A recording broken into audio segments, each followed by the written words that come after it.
Thank you very much, Madam Chairperson. Excellencies, ladies and gentlemen, let me express my personal joy to be back at the OSCE work, this time as a Deputy Foreign Minister. The OSCE and its participating states had ambitious objectives set for 2020. We were all committed to work tirelessly to attain a wide range of goals and to make full use of our platform for dialogue. Instead, we are experiencing a COVID-19 pandemic of overwhelming proportions, re-emergence of conflicts, human rights violations, and acts of terrorism. Terrorist attacks remain a threat to our society. The despicable recent act of terrorism in our neighboring Austria, France, and in other countries are a sore reminder of the ongoing radicalization in our societies. I wish once more to extend our sympathy to the victims. There is a close link between terrorism and organized crime. The OSCE activities aimed at curbing the spread of small arms and light weapons importantly contribute to the global fight against terrorism. Slovenia strongly supports all efforts in this regard and calls for the adoption of all related decisions. The OSCE is not the main international organization responsible for tackling the pandemic, but it can play a crucial role in addressing its negative consequences through its comprehensive approach to security. This includes a range of measures from providing armed forces assistance to civilian authorities to fighting corruption by promoting digital transparency. When responding to the COVID-19 crisis, we should all bear in mind the need for continuous respect for universal human rights and the OSCE human dimension commitments. The pandemic is a multiplier of risk factors that endanger democracy. We have to make use of the existing OSCE tools, such as the Moscow mechanisms.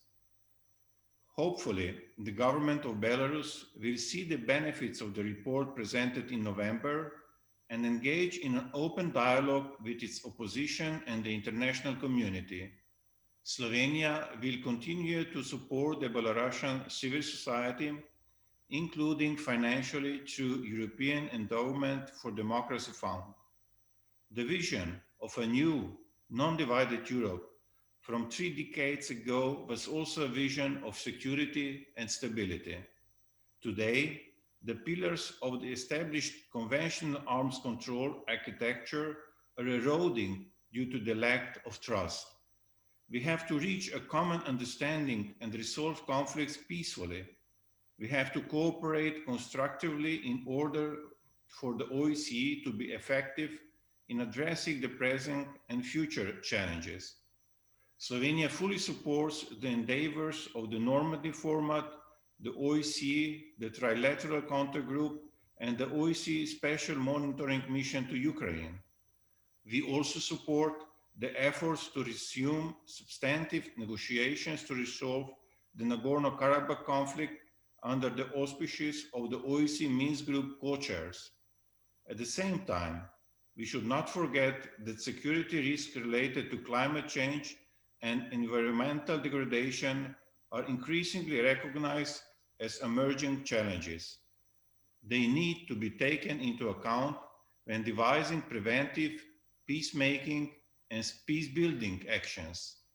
Ministers, ladies and gentlemen, Slovenia's gaining independence and becoming a sovereign state was out of the outcomes of the Paris Charters 30 years ago. As a staunch supporter of the effective multilateralism, the OSCE was the first international organization that Slovenia joined. Ever since, we have been fully committed to its work. This year, we have nominated an excellent candidate for the position of representative for freedom of media to help resolve the leadership challenges of the organization. We were constructive in reaching a consensus on all top 4 positions. We welcome the political will summoned among the 57 states to empower the new Secretary General and the heads of the autonomous OSCE institutions.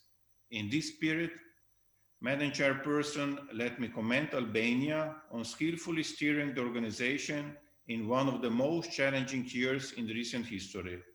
Let me also wish Sweden every success in talking over the chairmanship of the OSCE and express our support to the announced chairmanships of North Macedonia and Estonia. You can count on Slovenia's full support and cooperation. Thank you very much.